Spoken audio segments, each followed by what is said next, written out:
trying to figure out how they're going to pay their rent this month, but still found time to go out to brunch. I'm sorry, that was petty. I know. I know. All right, bear with me. Bear with me. Okay. Y'all having a good Sunday? Y'all go to church? No? No one? Rico, you didn't go to church? Eric, I know you went to church, Eric. All right. I know. It takes me a minute. It takes me a minute. All right. So I got about 20 ways to fund real estate. And we're going to go through them. I'm a real estate investor, and it's not always going to a traditional bank that is the way forward. Let me make sure that. Sorry, folks, I'm just making sure I got all my notes up so I don't miss anything. And here we go. So, most of you guys know me. My name is Otis James. I'm a full-time real estate investor out of the San Francisco Bay Area. I'm the founder of a real estate investing educational training platform called the 4 Data Points Academy. One of our major distinctions is we are the only real estate investing training company that doesn't have an end date. Because we have an end date, we can't guarantee that you're actually going to be a real estate investor. Times are changing. The economy changes. Tax laws change. Codes change, everything changes. So we have to create a space for my students to come back and always be able to get support, whether it's the first year, second year, fourth year, fifth year. I've got students that started with me with absolutely zero knowledge that are, getting ready to cross the 30 door mark. So shout out to them. I'm also a long-term hold investor. I invest all over the country. I go where the money is. I invest out of state. I am from California, but I rarely invest in California outside of my personal residence. I am a consultant on development projects, domestic and abroad.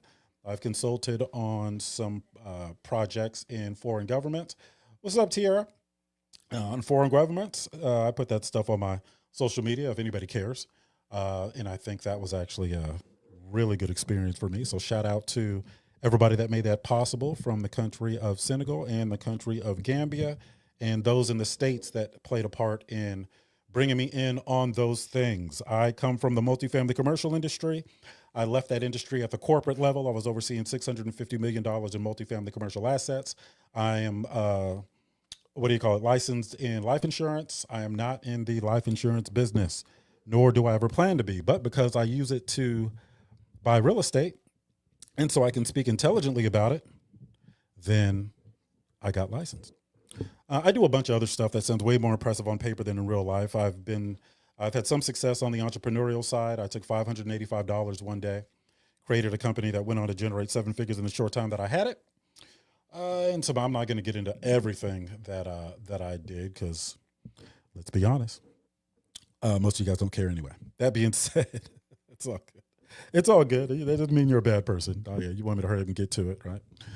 That being said, today I want to talk about how you finance real estate. A lot of people think they just go to the bank and put some money down on it, get a loan, and then the real estate is financed. Now that's great if you have a W-2 or 30 days pay stubs and 2 months bank statements and all of the other documentation requirements. But as you entrepreneurs know, and those of you who are self-employed, that is not always realistic, especially when we place a lot of time and energy into reducing our tax liability. It's a double-edged sword because if it shows we make less, we qualify for less. That being said, so I am going to go over the traditional financing methods. I'm going to go over the commercial financing methods. I'm going to go over the creative financing methods. I'll go over some of the private capital methods, personal capital sources, and then we'll see where it goes from there. I'll also get into the legalities behind using this type of investing. And I know real estate investing seems out of reach for most people. Everybody actually that we have conversations with thinks that it's out of reach in the beginning, but it really is not. And with the proper guidance, you can be successful long-term. Also, that being said, let's go ahead and jump into it. We are on TikTok. At 4 Data Points is our TikTok page. We're in the process of building that page up. It's a brand new page. I think we only have about 800 followers at the moment, but we're going to stay on here every day until it gets up to 800,000. But before we get to 800,000, we got to get to 801. And before we get to 803, we got to get to 802.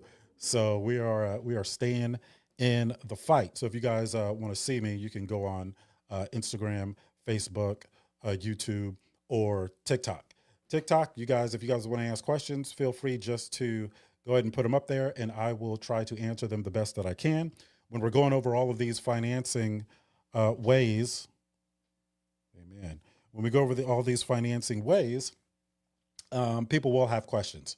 And one of the things I love about real estate investing is there's always a way to get it done. If the deal looks good, there is always a way to get it done. So I teach people how to fill in the gaps. For example, I have some students that have some capital, maybe their credit took a hit.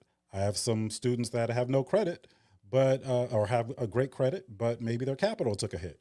I have some students that have, their capital and their credit took a hit, but they have a relationships, a circle of influence, people they can bring together and put deals together and get paid out of that. So it's my job to teach them how to function in any environment. That means regardless of what your resources look like, we got to have a way to move forward. As a real estate investor, you've got to be able to figure it out, because if you're relying on one possible scenario for you to be successful, then you're going to be dead in the water very, very quick. You folks on Clubhouse know how it is, because a lot of people started on Clubhouse, ain't on there no more.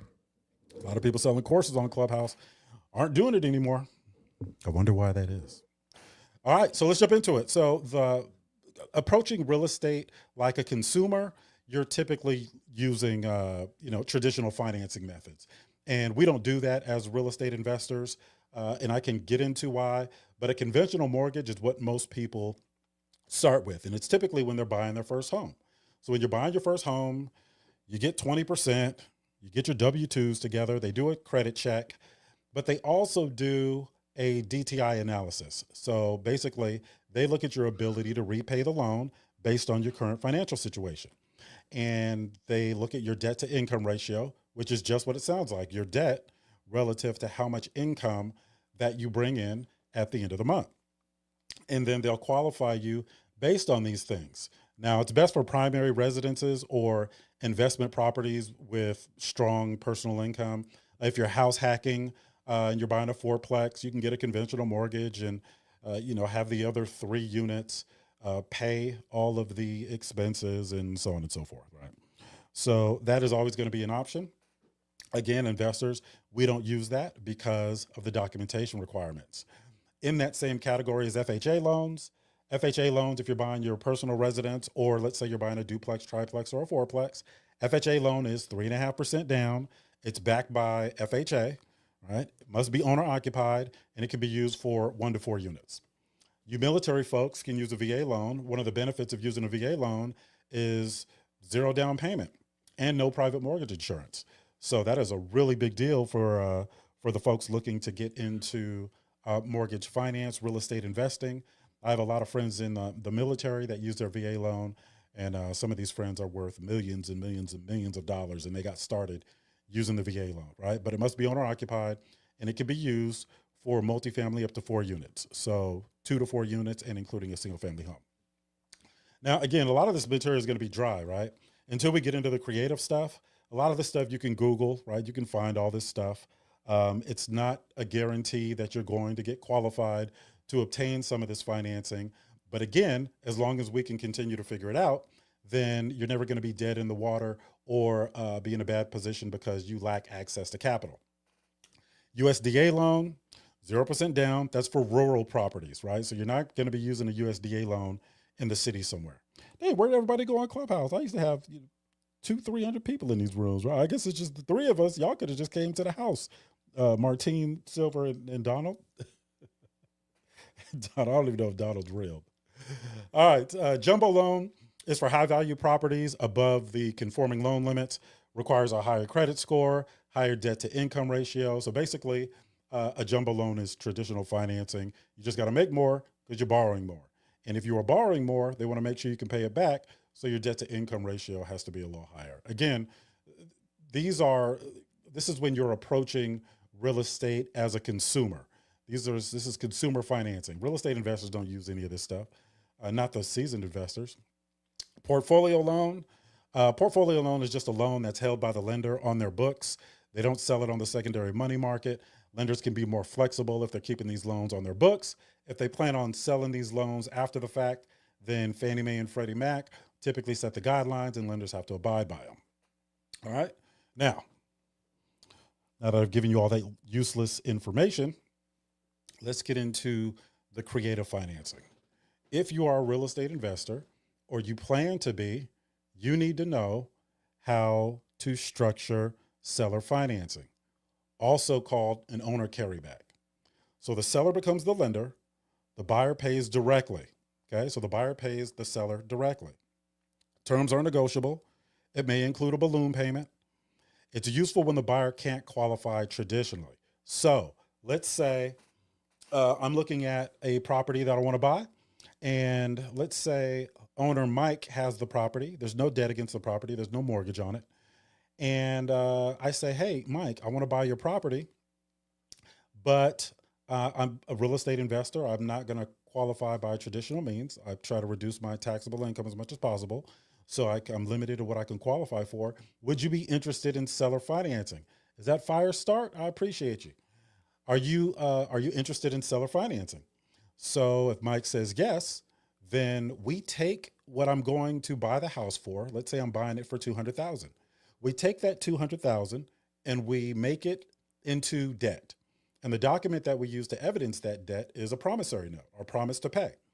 And how we give that obligation teeth is we have another document that we register with the county called a security instrument. Security instrument in favor of the seller, who is now the lender, gives the seller, who is now the lender, the power to foreclose if I default on the note. So when I'm teaching my students how to invest in real estate, one of the first things that we learn after learning how to assess a deal is seller financing. Okay. Again, it's just a tool. I'm not saying you should build a business model around it, but it's just a tool so that when you lack capital or your credit takes a hit or whatever the situation is, you have that tool in your back pocket and you can start buying property on what we call terms, right? So seller financing is terms where you're not using a traditional bank. Now, that's number 8 out of all the financing that we talked about. We went over the traditional financing. Now we're into the creative financing. Seller financing is mandatory that you learn how to do that. And it's my students, again, I teach them that's probably the second week. All right. Subject to the existing mortgage. I know you guys hear about that all the time. And thank you for people on TikTok that shared the room. It's probably not a big deal to you guys, but while we're growing, again, this is a new TikTok page. So I appreciate you guys sharing it. It shows me you appreciate the information. But I'm gonna keep you guys from having to take a course. So right now we're going over all of the different financing types. Right now we're talking about the creative financing types, and then I'm gonna use the creative financing in a scenario. So what it looks like to buy a house with not using any capital up front, just using creative financing. So subject to financing is, what's up, Peter? I see you over there on Instagram. Subject to financing is when you purchase a property subject to the existing mortgage. So let's say seller John has a mortgage on a property that's worth $100,000. Let's say he still owes $40,000 on it. Okay. What I do is take ownership of the property, leave the mortgage in place. We don't pay it off. And I pay the mortgage directly. But it depends on how we structure that. Okay. So let's say the seller, the original owner, pays $500 a month on the mortgage. Maybe I'll negotiate taking possession of the property, leaving the mortgage in place, and maybe I pay $800 a month. 500 goes to the mortgage, 300 goes to seller John. Okay. Now, I have a whole lesson on subject to, and we do a whole, what's up, James? We do a whole, what do you call it? A whole week on subject to financing. I hear it taught all of the time, but most of the time it's taught the wrong way. So if you guys are looking to do subject to financing, reach out to me directly. You can get in a lot of trouble if you don't do it the correct way. Trust me, I know people getting burned by that. And unfortunately, you've got a couple of gurus out there, and by a couple, I mean a lot, gurus out there that are going to Chat GPT, asking it how to do subject financing and then making a course and then selling it to y'all. So just understand the ins and outs of subject to financing. But essentially, it's when the buyer takes over mortgage payments without formally assuming the loan. Title transfers to the buyer, the loan remains in the seller's name. It's risky if the lender enforces what we call a due on sale clause. So everybody that has a mortgage, uh, anyone that has a mortgage has a due on sale clause in it. And the due on sale clause basically says if you transfer ownership, then the due on sale clause is triggered. They can call the entire balance due. All right. Donald on Clubhouse says barely anyone does seller financing. It's very, very rare and hard to find sellers in this economy willing to do seller financing. Otis, seller financing is a waste of time in this economy. Okay. All right. Well, I don't know what data you have to support that, but I can give you an address right now. I just did seller financing on a property in Norcross, Georgia, and I bought it for $95,000. I had it appraised. It ended up appraising for more than that. I did a cash out refinance 6 months later for $115,000 and ended up selling it for $199,000. I can give you the address and the name of the investment company I use so you can verify that. So seller financing is actually a tool that you should have. And if you think otherwise, more power to you. What's up, James? Good. What's good, man? I see you on. You got an echo, man. So you're gonna have to choose. I think which one you're gonna be on. Yeah. So seller financing. I wouldn't build a business model around seller financing because, in a sense, Donald's right. It's not. It's a tool that you should have when the opportunity presents itself. I think if you have to rely on seller financing, you're going to have to be putting a lot of money into marketing and a lot of time and effort into generating those conversations to where somebody would be willing to do it with you. So just like anything else, just like subject to financing, all creative financing, you really have to have a system in place to be able to generate those conversations. You're not just going to be able to wake up one day and decide you want to go do seller financing. You've got to have people in a particular situation to where it benefits them to do seller financing. And you also have to be able to have an exit strategy, which means just because somebody will allow you to do seller financing still doesn't mean it's a good investment. But again, like anything else, it's another tool that you should be able to use and be able to execute safely and without risk, meaning understanding what documentation to use and how to use it, so you don't get into any trouble. But yeah, I always make that disclaimer too when we talk about creative financing that depending on how much money you're putting into marketing, that's going to directly influence how many conversations you are having with people willing to do it. I know a lot of wholesalers that often come up with seller financing deals. We have wholesalers that we work with that have seller financing deals for us every week, but they also, some of these wholesalers are putting $10,000 and $15,000 into marketing. I have some wholesaler friends that spend $30,000 to $50,000 on marketing. So obviously, they're going to be more successful in generating those conversations. I don't think it's a waste, Donald. I think once you have the knowledge to do so, no one can take that away from you, and you can use that knowledge for the rest of your life. So I don't think it's a waste. Whatever your name is, I don't think it's Donald. All right. So subject to, I hear it taught wrong a lot. Understand how to do it. Understand how to use it. Amen. That's a good point. Knowledge that isn't applied is a waste of time. I agree with you, Donald. Subject to financing. Once you know how to do it, make sure you use the right documentation. If I don't like subject to financing long term, it just keeps me up at night. But if I do have an opportunity where I can do subject financing, I'm only doing it so I can tie the property up until I can bring in actual financing to make that seller whole. And then I don't have to worry about triggering any due on sale clause. Now, there's a way to do it utilizing a trust that helps you circumvent that process. But when it comes to getting insurance, title insurance, and all these other things, there could be some complications if you don't know what you're doing. So make sure that you have a somebody really giving you actual guidance. And by guidance, I mean if things go sideways, they can step in and help you navigate your way out of it. All right. What's up, Jeremiah? All right. Let me see. James, you got anything to add to that? James over on TikTok. What's going on, brother? Oh, wait a minute. Hold on. Hold on. I just realized I don't even have I don't even have TikTok plugged in. I'm sitting here with a microphone and I don't even have it plugged into my. Go ahead, James. Can you hear me? Yeah, I hear you. I was like, why don't I hear you? Like, why you sound so? Apparently, you could not hear me. So yeah, actually, there was a question on TikTok. Tiara, I hope I'm saying it right. Tiara James had a question about a rural property. So she found a rural property that she's interested in and wondering if we ever used a USDA for commercial. No, USDA loans are not allowed for commercial. They are zero down, right, for rural properties. So she's right there. Income limits and geographic restrictions apply, hence rural properties, and it must be your primary residence. They do not do them for commercial loans. There's always a way to do it outside of the traditional way. So if you're trying to do something, well, so what I would have to talk to her. Matter of fact, Tiara is going to be joining our real estate family real soon. So she's going to get all that education. But you got to live in it, Tiara.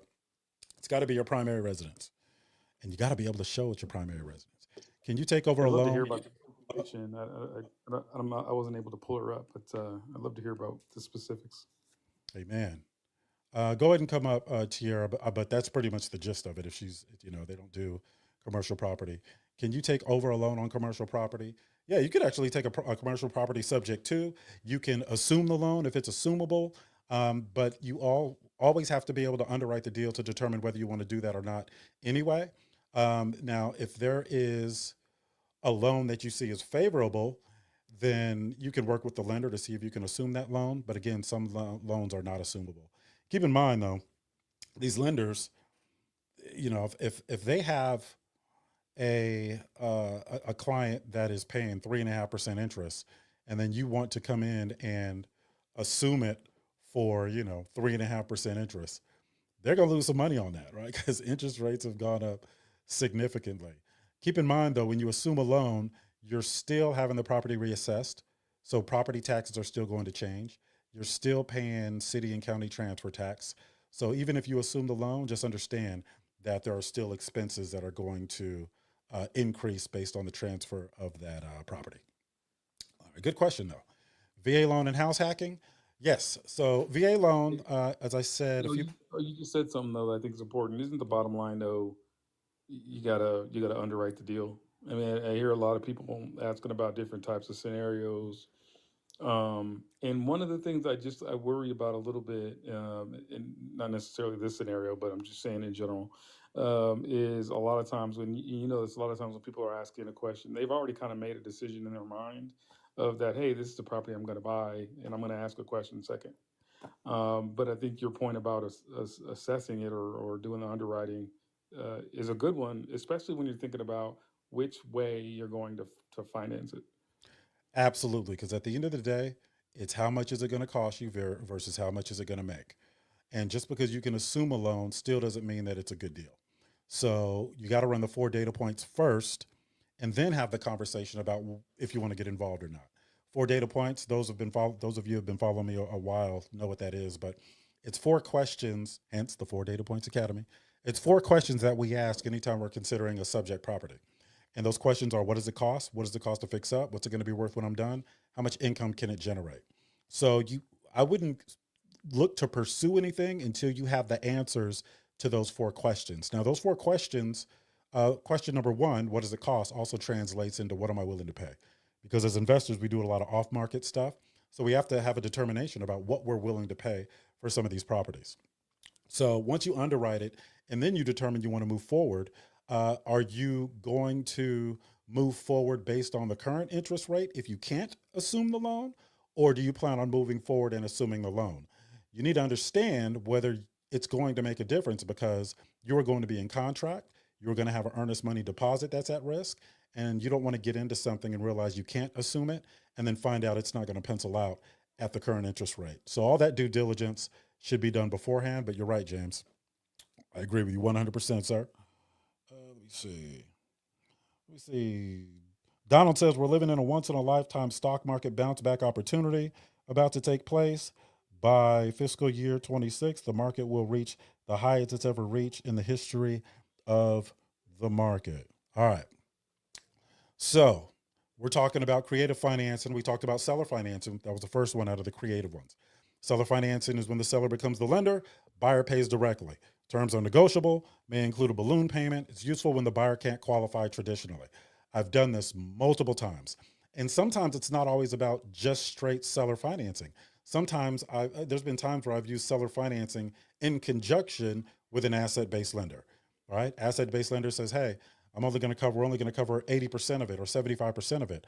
I say, "Okay, well, I'll go ahead and have the seller gift me the other 20 or 25%, but I'll provide the seller with the documentation to add a second for that exact amount. And once we close, they can go ahead and record it. And now the seller financed my equity position essentially." Um, if you guys are getting involved in anything like that, make sure you have the proper guidance to do that.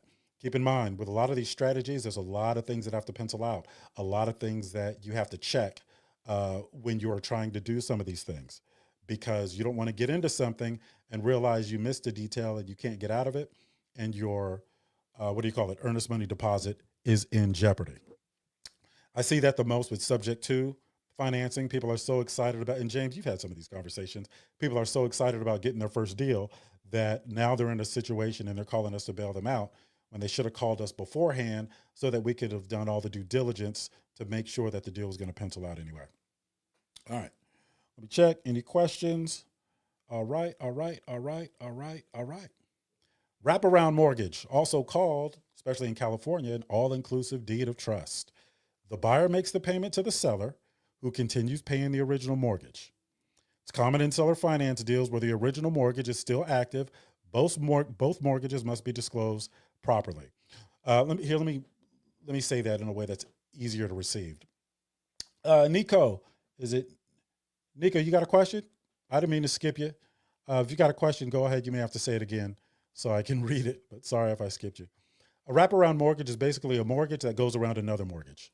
The original mortgage is the mortgage that's already in place, and the mortgage that goes on top of that is a mortgage between you and the original seller.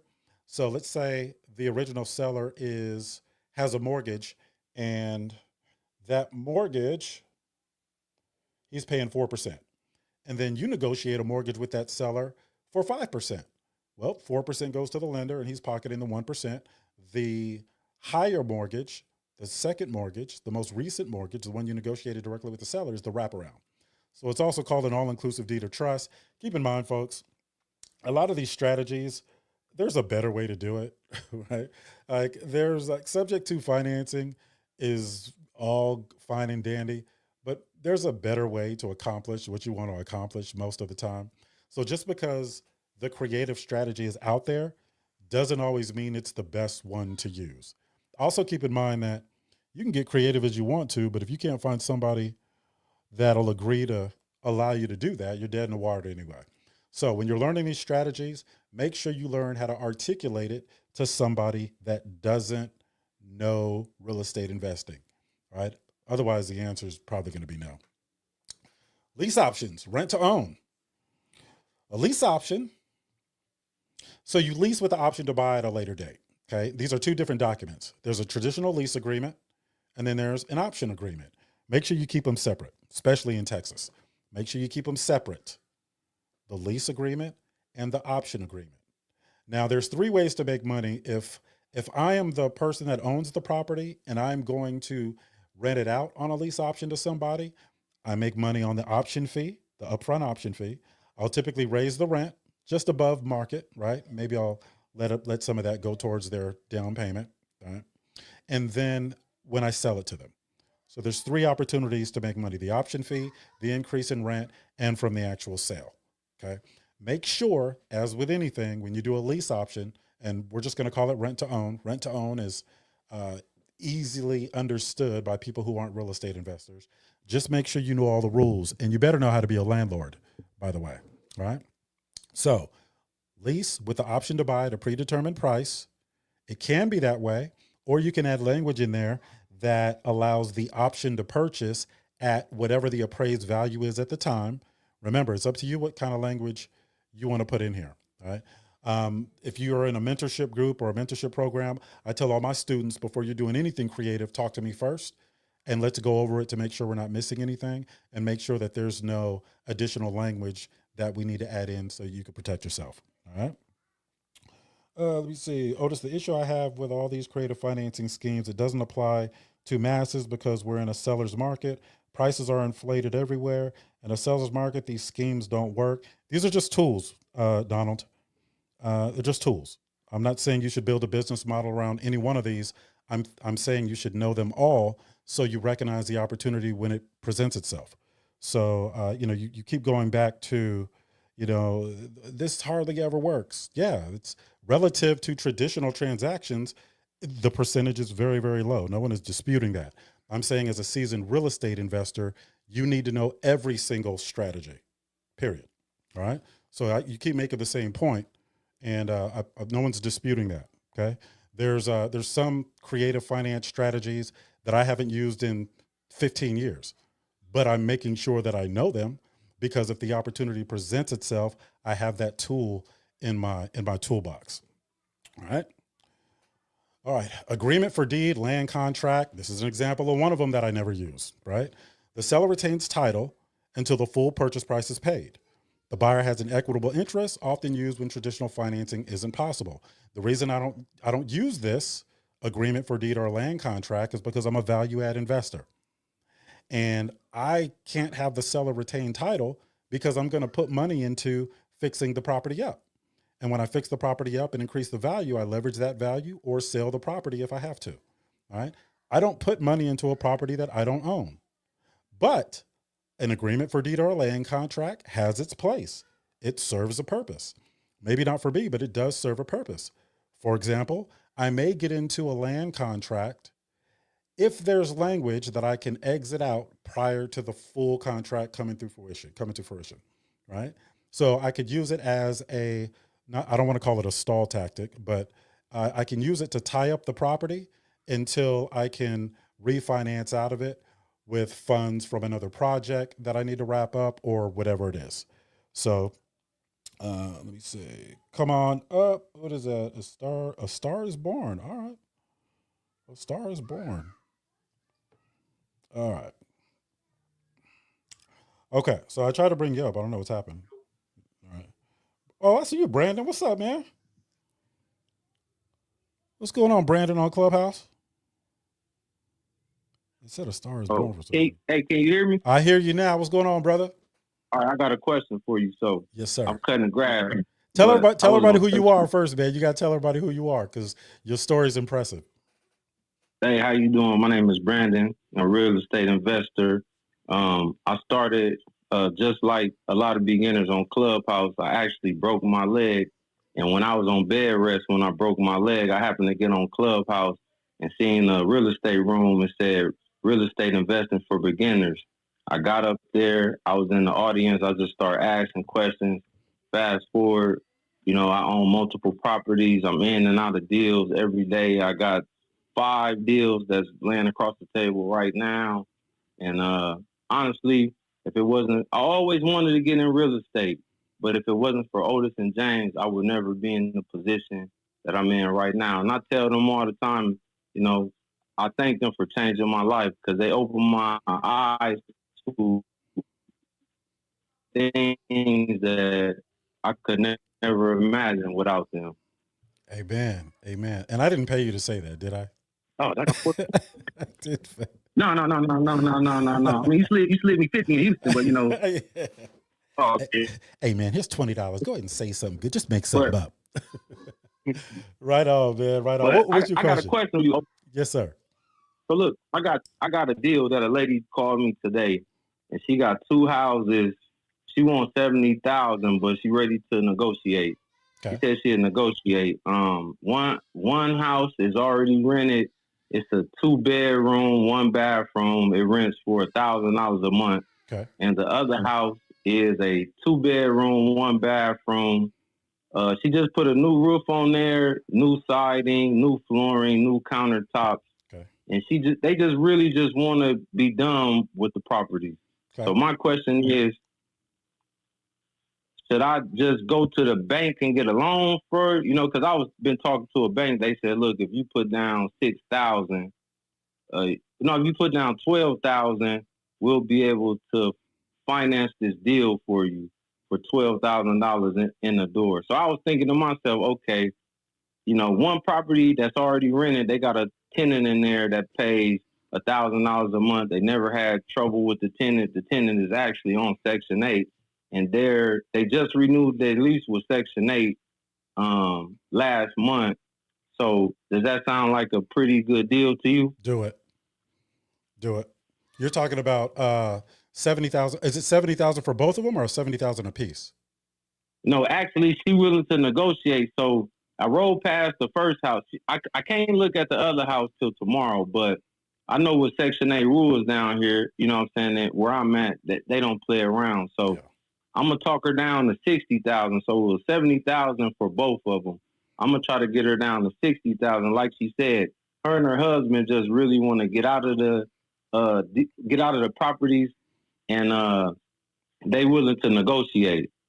This is what I would do, man. Instead of bringing it down from 70,000 to 60,000, I would still offer the 70,000 and have 10,000 held in escrow for repairs, so that essentially you're financing the repairs, right? I think it'll be, and the $10,000 difference is not going to, it's not going to kill you. But I would probably do that, or depending on the interest rate you get from the bank, I would still offer 70,000 and then ask for a seller credit to buy down the interest rate. That's going to improve your cash flow.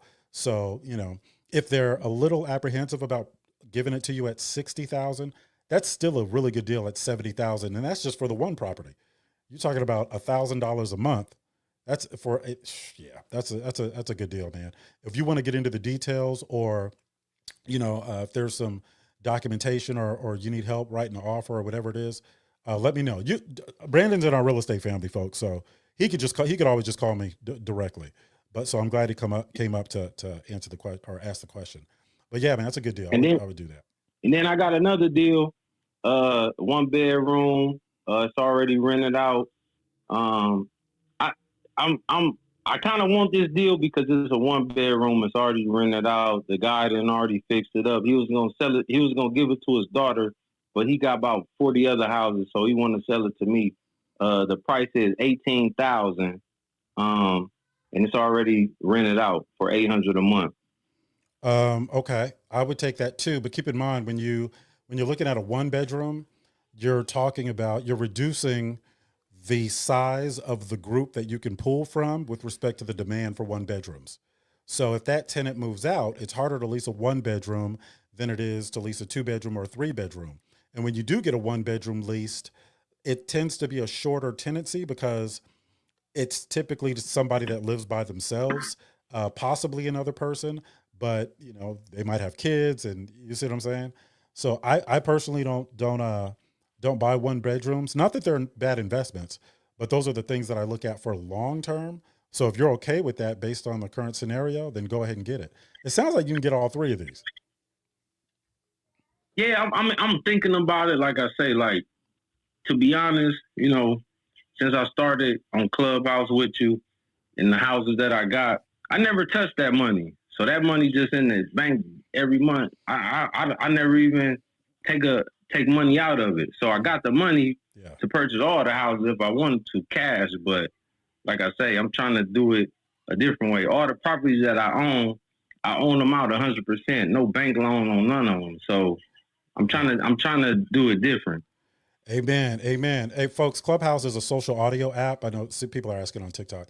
It's a social audio app that you can download through the App Store, where people can come up on stage, talk. It's just social audio, so we all have our pictures up there, and we can talk back and forth. So I'm streaming to Clubhouse also.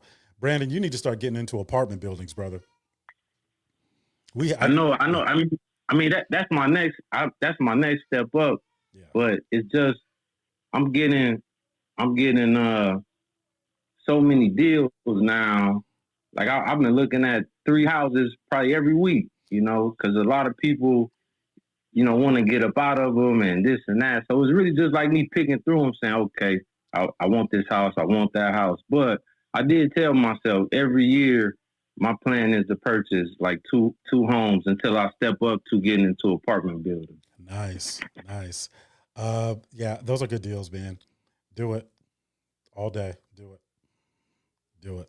And if you so you're a landlord now too, so just make sure you stay in compliance on all those, and you know I got you on that. So yeah, I would do it. Do it, brother. You playing with the All right, house's money right now. appreciate it. Amen. Amen. Where are you at, Brandon? You're near Chicago, right? Yeah, I'm in the Midwest area. I'm in the Midwest. Okay, somebody was asking. So he's in the Midwest area. All right.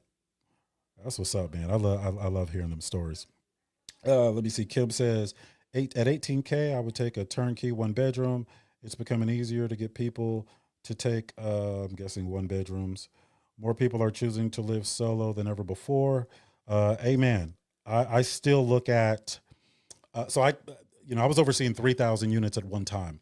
So I see what happens as far as all of the analytics for each unit type and how the data is impacted by market fluctuations and all of the different things, the key indicators that happen in the multifamily commercial industry. And I apply that to, lower asset classes. So, and it also depends where you live too, right? There's, one bedrooms do better in some areas versus other areas. So I would really have to look at it as if I was doing it for the first time. I'm still running the 4 data points, right? What's it going to cost me? What's it going to cost me to fix it up? What's it going to be worth when I'm done? How much income can it generate? Right. And then if it passes muster and it's a relatively low price point, well, the lower the price point at the prices that, we're talking about right now, there's not a lot of risk in that. Right. So if I have a one bedroom that I bought for $40,000 and it sits vacant for 8 months, like it's not going to send me to the poorhouse. Right. So that makes a big difference on whether or not I would risk that or not. And based on what Brandon is saying, I would probably get that one bedroom. Now, would I pay 100 and you in my neighborhood, a one bedroom condo is $750,000. Now, would I do that? Absolutely not. Even though I could rent it out for $3,000 a month, it's still not going to be enough to service the debt. So you have to look at everything, especially the cost of the money you're using to get it. If you already have the money, then I typically look at the cash on cash return. And if that passes muster, then I'll go ahead and do it. So again, I'm not married to one particular way of doing things. I look at all of the information surrounding that thing and seeing if it's attractive enough for me to move forward. But I appreciate you sharing that, Brandon. Hey, hey, yo. Yes, sir. First of all, my mic indicator is like I got some feedback. How do I sound? You sound good. I mean, you sound, Okay. you have less bass in your voice than I do, but that's not something you can help. A Yeah, mic's not going to fix got it. that. It's funny. I thought you were gonna go somewhere else with that. But anyways, I've evolved. so, I'm growing. all right. So it's interesting. I hear often. I think somebody had mentioned earlier. Something about it being a seller's market or something like that. And so, I hear often people make these broad generalizations about what kind of market, quote unquote, it is. And I think, when it comes to real estate, well, so there's a second part to that statement, which is a lot of times people who are wanting or having the desire to get involved in real estate and wanting to invest in real estate, maybe to continue their real estate investing journey or to start their real estate investing journey because they've made these generalizations. Maybe they'll say, hey, maybe this isn't the right time because it's this type of market or that type of market or whatever. And so where I caution people is a couple of things. First, it's a gigantic country, and so it has a whole lot of markets, right? And so to say it's a type of market, I think you can. I would caution people against doing that. Um, the other thing is, look, you want to be, you got to get some just be careful who you're listening to and be careful where you're getting your information, right? We just listened to Brandon, who's great to hear Brandon's voice. Haven't talked to Brandon in a while, but we just heard Brandon talk about he's got 3 or 4 deals a week that he's taking a look at, right? And he's just picking and choosing, and it's been that way for a while. And the reality is, Um, Investors who do this every day, that's their life. And it really doesn't matter what kind of market it is. There's always deals. There's never going to be not deals. Do the deals change? Yeah. Does their strategies change a little bit? Yeah. I mean, that's one of the reasons that you're always talking about you got to learn everything, right? You got to learn all the different ways to finance. You got to learn all the different exit strategies. You got to learn all the different ways to do things because, market conditions change. You need to know how to pivot. You need to know whatever. Yeah. But the reality is, it still just comes down to can you evaluate the deal, right? Can you assess the deal? But there's always deals. And it really doesn't matter what kind of market it is. So I just caution people against making those generalizations and then don't not making moves because of that. Um, because you're missing out on money. Yeah. Is what it comes down to. You're missing out on money when you do that. Absolutely. For example, subject to financing, somebody made a comment earlier. Donald says it's 100% a seller's market. Okay, let me read that. Let me read that. All right, Donald says, and I don't mean to pick on Donald, but his perspective is is it warrants conversation so that we can clear up a lot of misinformation that may be floating out there. So he says it's 100% a seller's market, and anyone not seeing that is living on another planet. Go look at the stats. It's supply and demand, low supply. Okay, well, I'm not going to. I don't care if you guys think it's a buyer's market, or a seller's market. It doesn't influence me at all. I will say this: if you're convinced that it is a seller's market, and I would agree, in some markets it is, in some markets it's not. Somebody to make that statement who's not investing all over the country isn't qualified to make that statement. So I'll say that. Another thing is you're approaching it as a consumer, which investors don't. So I'll add that too. You have to shift. For example, if interest rates are good, a lot of people are doing the Burr method because the Burr method works in more places. Why? Because they understand that the income the property generates is at or above what it takes to service the debt. When the cost of money goes up, the Burr method does not work in quite a few places. Why? Because the income that it generates on your exit is not enough to service the debt. Does that mean it's a bad deal? No, it means that that strategy doesn't work for that opportunity. So most people are doing flips, right? In California, most people are doing flips. In Milwaukee, most people are utilizing the Burr method. So, when someone tells me to check the stats, I don't even entertain those conversations because I don't have to. I invest all over the country, and I'm mentoring, about 350 people who are also investing all over the country, right? That just tells me that you're not a seasoned investor. I'm not talking to you specifically, Donald. I'm speaking in general. It just tells me you're not a seasoned investor, and uh, it's not the best use of my time to try to convince you otherwise. I'll show you how to invest when it's a seller's market. I'll show you how to invest when it's a buyer's market. And until you can articulate to me every single investment strategy, which you can't, because if you could, you would understand how to tackle any adversity in the market. Then I don't even have the conversation. But I did want to acknowledge that so the Yeah, rest of the people listening could hear that. yeah. So I think one of the benefits people have in our group, right, is I'm not a I do invest in real estate, but I don't bring a real estate investing background to the Four Data Points Academy. I bring a business background, an extensive business background, right? And so, one of the things you always hear me talk about, Otis, right, is we make good business decisions based on data and not emotion, right? Data and not emotion.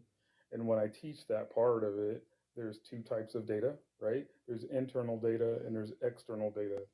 And when people are making generalizations like that, what they're talking about is external data. Is they're seeing something on the news, or they're reading periodicals, or they're seeing something out there that's saying, hey, there's these trends happening in the marketplace. That's fine. That's external data. But what we have to realize is in our business, and if we're real estate investors, that's our business, we don't make our everyday business decisions based on external data. Now, maybe our future guidance and what how we're going to guide our business and our company in the future, we use external data to help us make those decisions. But our everyday business decisions are based on internal data. Well, what does that have to do with this conversation? We look at one deal at a time. That's our internal data. We take a property, a single property, and we say, what are the 4 data points? Because we make good business decisions based on data, right? And we say, what does it cost, right? Mm-hmm. What is it going to be? What's it going to cost to fix up? What's it going to be worth afterwards? And how much money can we make? That has absolutely nothing to do with what kind of market it is. Nothing at all. You can Absolutely. answer those four questions in any market, in any market condition. It is completely irrelevant. You just need to answer those 4 questions. Period. When we get deals that come across our table literally every single day, no matter what kind of external market it is, that we're able to answer those 4 questions on and make a decision, should we buy the deal or not buy the deal? Amen. So I'm gonna say this. I'm gonna address Donald. This is the last time because Donald, you wearing out my patience. I will say, you know, he says all the conversations here are around distressed sellers and their scenarios. We're going in order. We're talking about all the different types of financing, and we'll get to all the different financing. Donald, you were here when we went over conventional mortgages, FHA loans, VA loans, USDA loans, and jumbo loans. None of those are distressed seller situations. None of that is creative financing. So we're going in order, and I'm going to extend you some grace on that, but maybe just sit back and kind of listen a little bit, and then maybe you can learn something. And if you're not willing to learn something, then there's not much I can do, respectfully. All right. Now, where were we? All right. So we got into commercial financing. We talk about creative financing, all the creative financing stuff. Again, I always manage people's expectations with these items because if you're trying to survive on just doing creative financing and you're doing it because you have no capital, it's not going to work for you. There's no longevity in that because, sure, you can acquire real estate without the need for capital, but how many of those conversations do you have to make that possible? And how are you going to get into those conversations? The people that are doing that professionally, that only deal in lease options subject to seller financing, they may be spending $20,000 and $30,000 a month on marketing. So if you're not generating an enormous number of conversations, let's say out of 100 conversations, only one you could do something creative. Well, okay, well, how many conversations do you have to be able to do 10? So we manage expectations when I'm training somebody, and we try to come up with a solution for all the scenarios that they could come across, whether it's a simple one or a complicated one. Again, so I'll say that again. Make sure that you're using these strategies as tools. There's some tools that are going to work better than others. So if something doesn't work, it's not the tool, it's just the tools being used wrong. Just like those loans back in 2003, 4, 5, and 6 and 7, right? A lot of people take advantage of those 100% financing, option arm loans. The loans did what they were supposed to do, but they were just being misused. Stated income, stated assets, all that. So keep that in mind. We like to focus on mitigating risk first, right? Making sure that people can protect themselves by analyzing a deal, make sure that they're not over leveraged, make sure they can anticipate all of the things through the entire process, not just the purchase process, but the value add process. And if they are keeping the property, the operations and ownership process. So there's a lot to it outside of the strategy to acquire. Acquisition is one thing, but keep in mind, that's just part of the puzzle. All right. Now, recap, like I just mentioned, we talked about conventional mortgages, FHA loans, VA loans, USDA loans, jumbo loans. We got into some of the commercial financing, so a commercial mortgage, a portfolio loan, we talked about those. And then we jumped into creative financing when we talked about seller financing, subject to financing, wraparound mortgages, lease options, and contract for deeds, also called land contracts. All right. So the next category is private capital. So hard money loans. Hard money is kind of the nickname. It's really asset-based lending, right? And James, you have a lot of experience on the asset-based lending side, but asset-based lending, they have a bunch of different mortgage products, these asset-based lenders. And they got the nickname hard money because back in the day, and by the way, folks, I was in mortgage finance for 13 years. We funded just under $1 billion in our office. I ran an office with my father, so I'm well versed on the lending side. I don't participate on the lending side that much these days, but I am well versed in it. Hard money lending is asset-based loans from private lenders. Okay, and notice it says private lenders, but it's not considered private money in the traditional sense. So what happens is you may have a platform where private lenders can contribute funds, and then the platform lends it out. So when you're on the outside facing the platform, it looks like institutional lending, but it's actually not. Okay. But some of the characteristics are it's typically high interest, right? Because it's short term. You're probably paying 2 to 5 points up front. These loans probably go from 6 to 24 months, and they're best for flips or short term bridge financing. Now, if you're somebody that gets in one of these loans with the expectation of keeping a property long term and not refinancing and not adding value so you can refinance, well, you're going to hate these loans in about 12, 18, or 24 months. And then you'll get on a podcast and start talking about how these lenders are sharks and all this other stuff. No, you misused it. You didn't know what you were doing, right? So hard money, they have a bunch of different loan products, but the characteristics, it is going to be more expensive. They serve a purpose. They typically don't look at your debt to income ratio. They qualify you primarily on your credit score, the equity in the property, or the income that it generates. And depending on the mortgage product you get, it could be a combination of both the equity and the income that it generates. So make sure you do your due diligence and you are reading your paperwork when you get into some of this type of financing, because it can go sideways really quick if you don't know what you're doing. You do run the risk of being over leveraged and some other bad things. Believe me, I've seen them all. James, you got anything you want to add on the hard money side, brother? No, man, you covered that pretty well. All right. All right. Donald, I don't talk about offset mortgages because I'm not familiar with how they work, and I don't teach things that I haven't actually used. Everything that I have used has been sufficient, and I haven't had the need to go outside of any of these things, even though some of these things, it's a rarity for me to use. So, you know what, Donald? Let me do this. Hold on one second. I'm going to remove you from the room because I ain't got the temperament to be playing with you. I got the temperament to be playing with this man. I don't respect people who don't use who comment and don't use their actual picture. All right. So you can go back in your mom's basement and get back on Call of Duty. All right.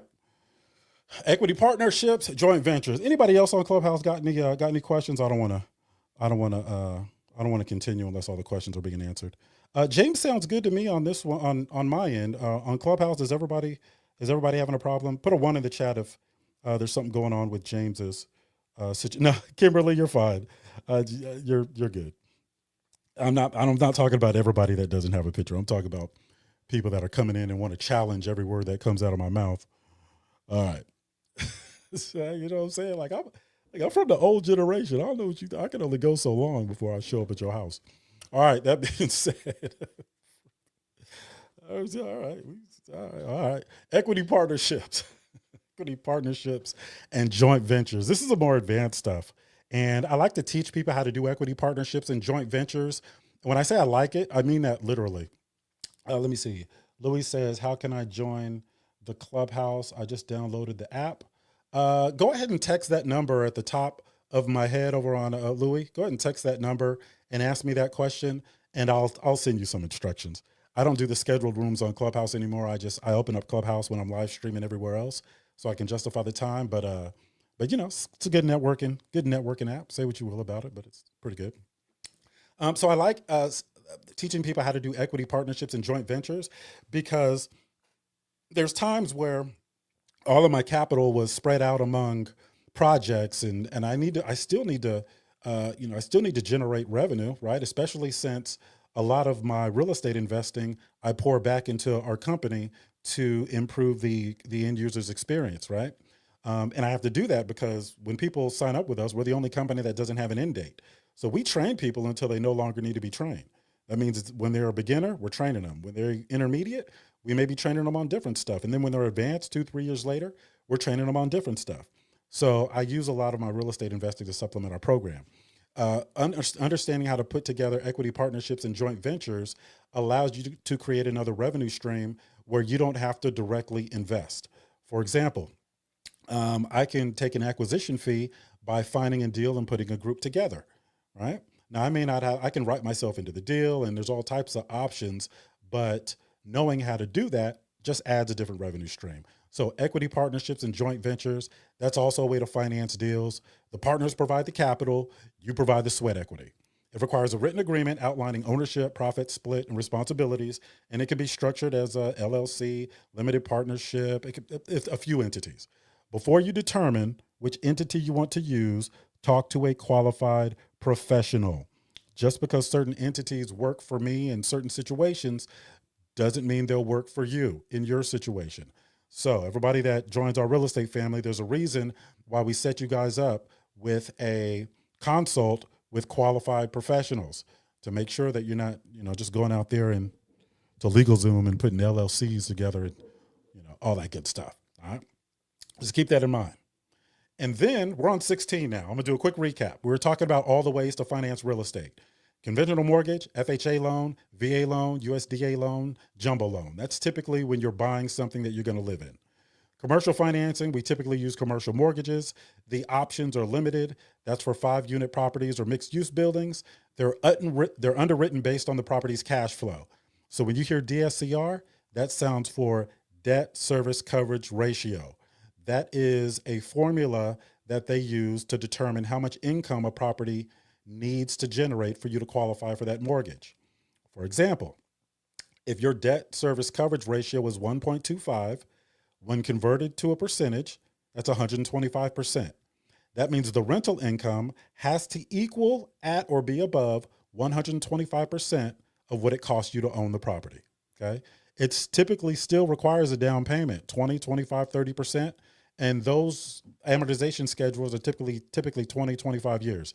You don't find many 30-year fixes for the commercial loans. All right. And we talked about portfolio loans, which is typically a loan that the lender keeps on their books. Why is that important? And by the way, how that word is used in context matters. A portfolio loan is traditionally how it's the loans and mortgages that banks keep on their books.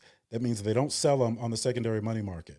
But if I'm doing a portfolio loan, I'm applying for a portfolio loan, that could be a loan that encompasses multiple assets at one time. So context does matter on that. Then we got into creative financing. We talked about seller financing, subject to financing, subject to the existing mortgage, wraparound mortgage, which is also an all-inclusive deed of trust, a lease option, and a contract for deed. There's some other ones too, but we won't get into those. And I know I'm going relatively quickly, but make sure you guys do your research when considering any of these. Okay, there's some advantages to some of these, and hold on one second. There we go. There's some advantages to some of these, and there's disadvantages to some of these, and you need to know what they are. Then we got into private capital. So we talked about hard money loans. Now we're private money loans. So private money loans are from individuals, like literally individuals. So family, friends, investors. The terms are fully negotiable, and there's typically no underwriting required because you can set all the terms, and it's relationship based. Then we talked about equity partnerships and joint ventures as a way to generate revenue. Now we're on personal capital source, and this is where it gets interesting. Obviously, and I don't even know why I put this one in here, but cash, the fastest way to close, especially in competitive markets. No interest, no loan documents required. Now, people confuse this from me all the time because they hear me say, I don't like leaving all my cash into a building. That doesn't mean that I wouldn't pay all cash for a building. It's just, I don't like to leave it in there. And if I do have to leave it in there, is it generating enough return to where the cash on cash return is favorable? Can I justify leaving it in there? Because one thing I have to consider is the opportunity cost when I deploy that capital. And what that means is if I spend $1 in one place, how much money could I have made with that dollar in another place? Because that is what I'm going to be giving up by deploying that dollar in the original place. So my opportunity cost may not be the same as somebody else's. So the decision-making process may not be the same. All right. Home equity line of credit, a HELOC. That is one of my favorites. Why is a HELOC one of my favorite ways to invest in real estate? Because I can use it like a credit card. And once I exit out of that deal, whether it's selling the deal or bringing in permanent financing after I add value, I can pay the HELOC back. Once that HELOC's balance is back at zero, I can go ahead and do it again. So now I'm using the same money over and over and over, leaving a trail of cash flowing assets in my wake. Now it's based on equity in your primary residence or other properties. It's a revolving credit line, and it's often used for down payments or rehab funds. That's typically how we use it. Okay. But if you use it, this is just like I say when you leverage life insurance policies or when you leverage your stock portfolio or whatever it is. When you use it, you need a clear strategy on how you are going to pay it back. Amen. Amen. All right. Okay. Blowing up my phone. All right. Home equity loan, second mortgage.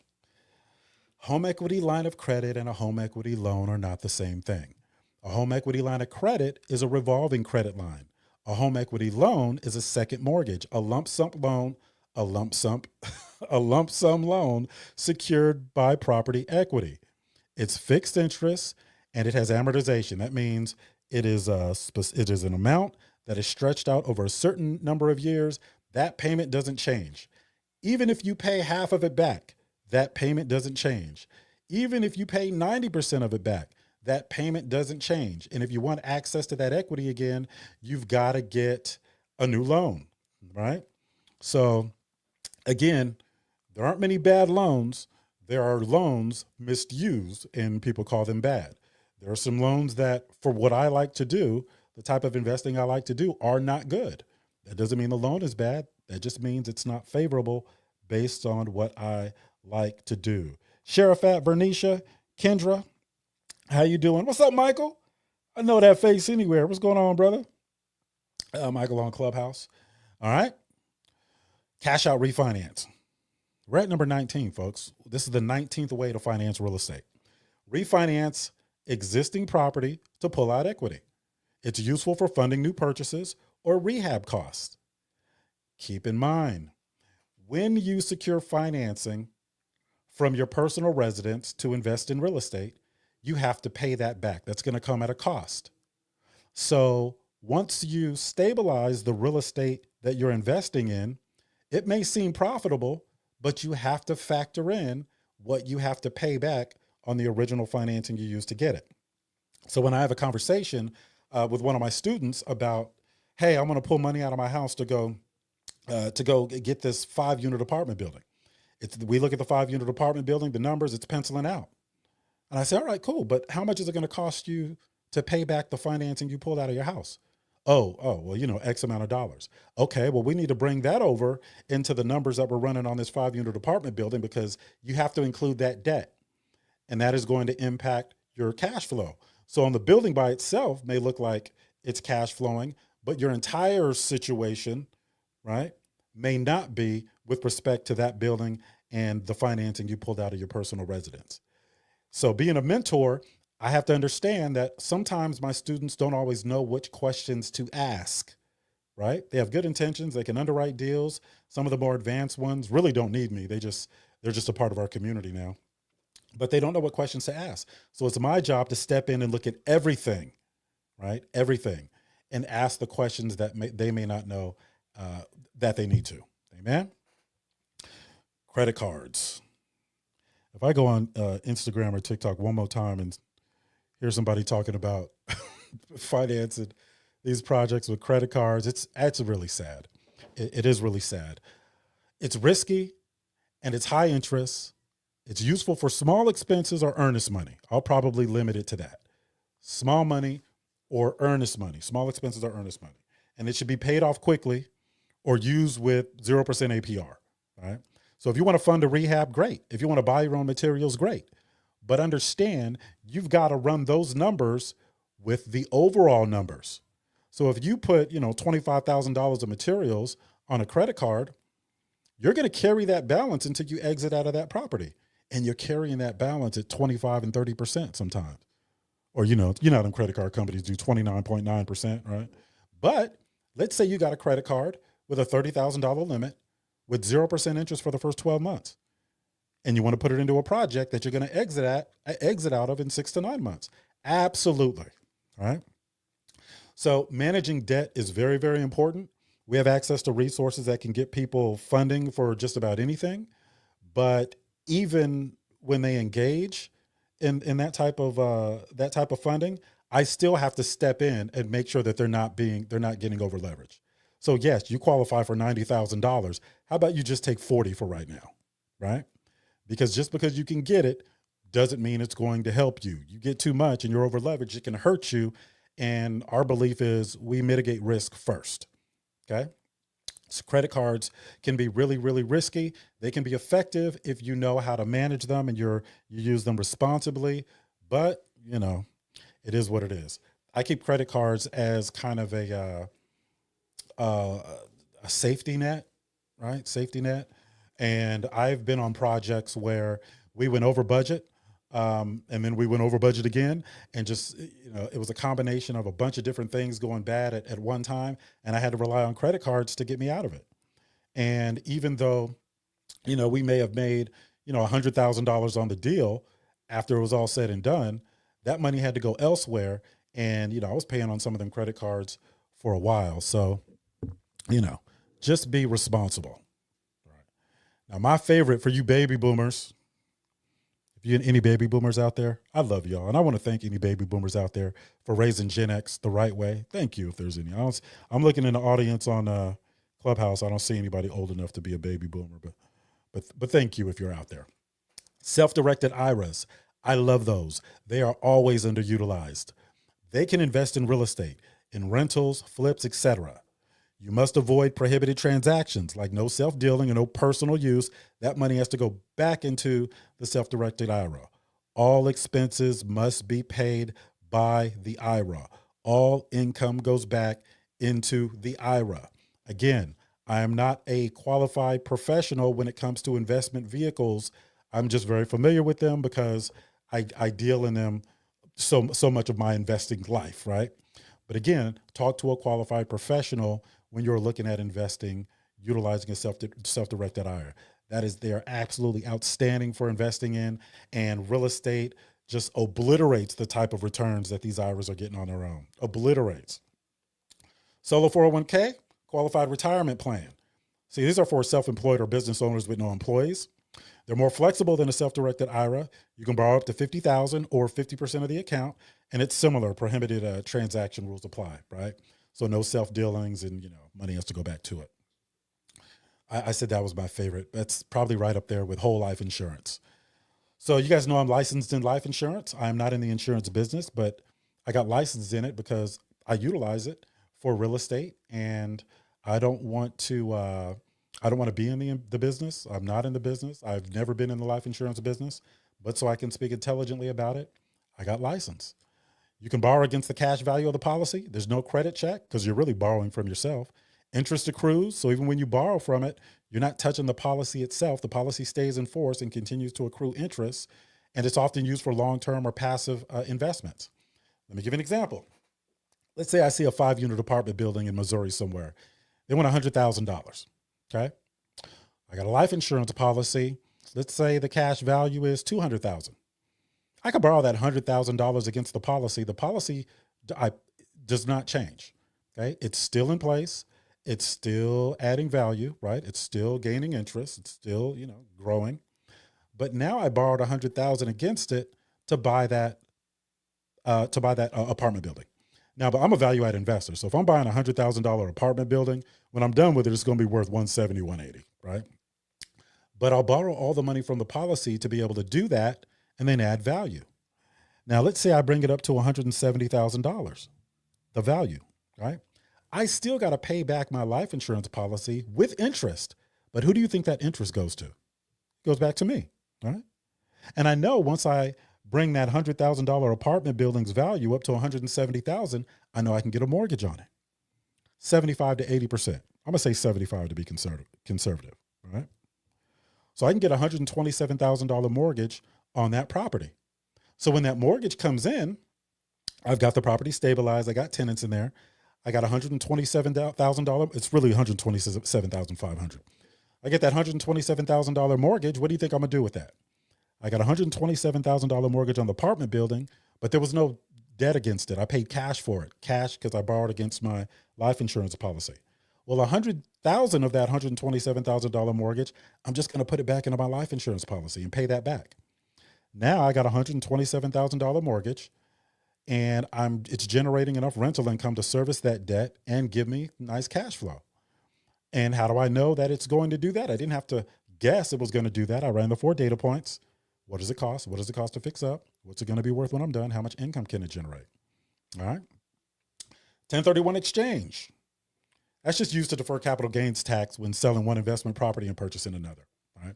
Must be like kind, same taxpayer, and completed within strict time frames. So you have to identify the property within 45 days, and you got to close it.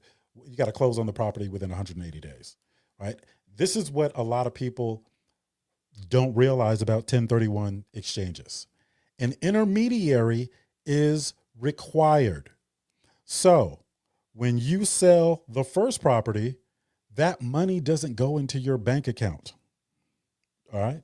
Now it can, but guess what? You're going to pay capital gains now. Right. So a 1031 exchange intermediary is required to help facilitate the process. All right.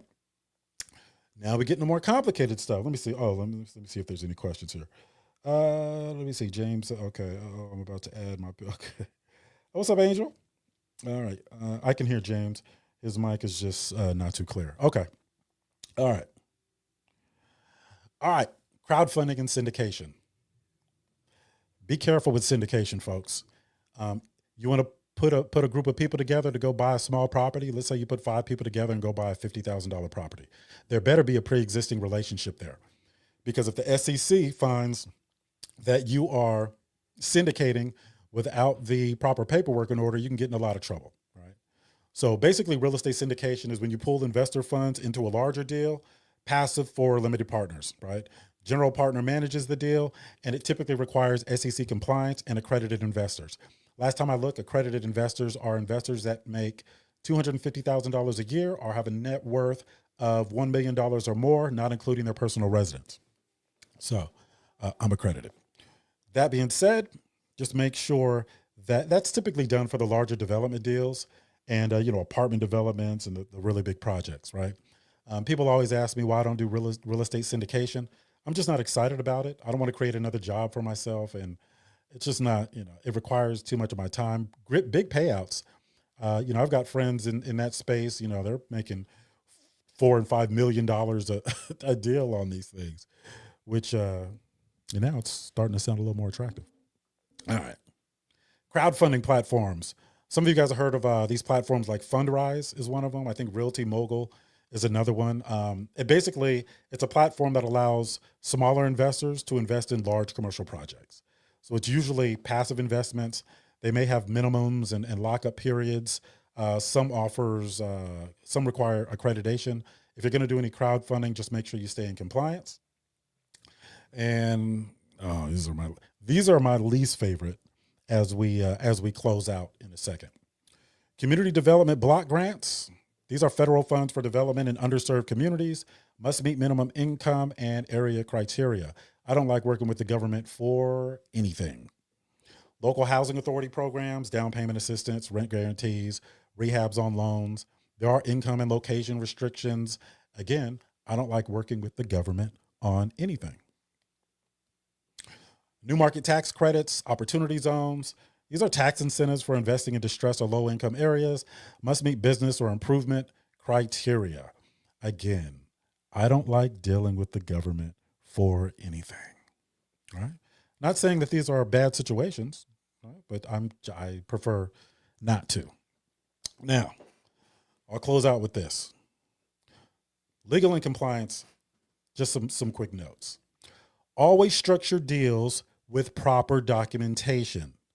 Purchase contracts, loan documents, operating agreements, disclosures. Ensure compliance. I know this goes without saying. Ensure compliance with state lending laws, SEC regulations, that's for syndications, and tax rules. Use professionals. I use real estate attorneys. I use CPAs. I've had consults with SEC attorneys when I was looking at some syndication opportunities. All right. Use qualified professionals. If you don't, it will cost you.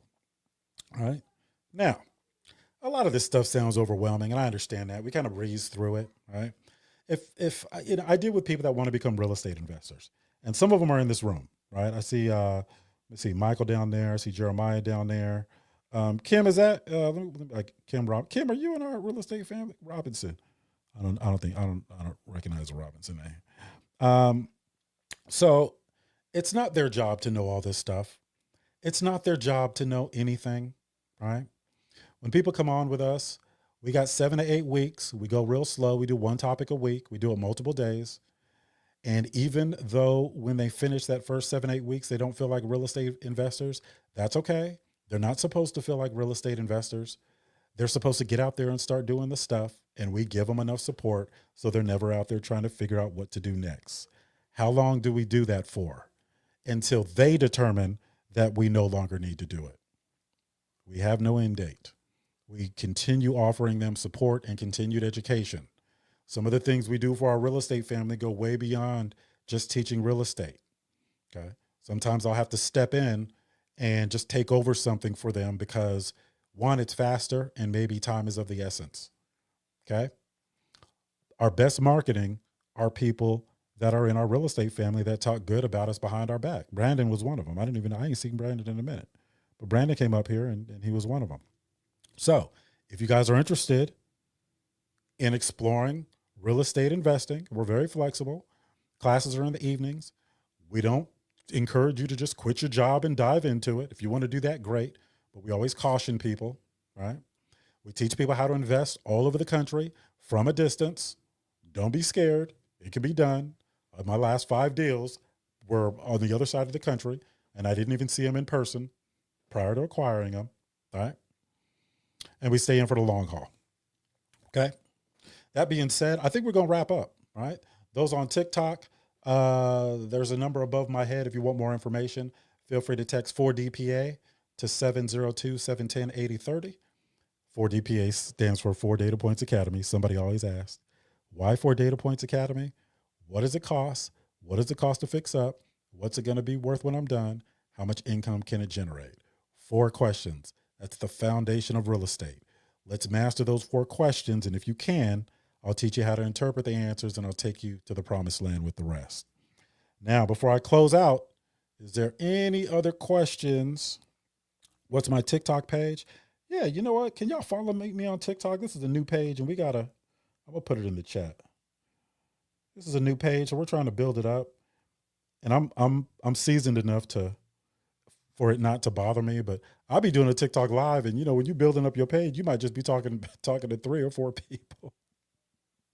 But somebody signed up for our real estate family because they were like, look, I saw you on TikTok live and you were teaching like you was talking to 500 people.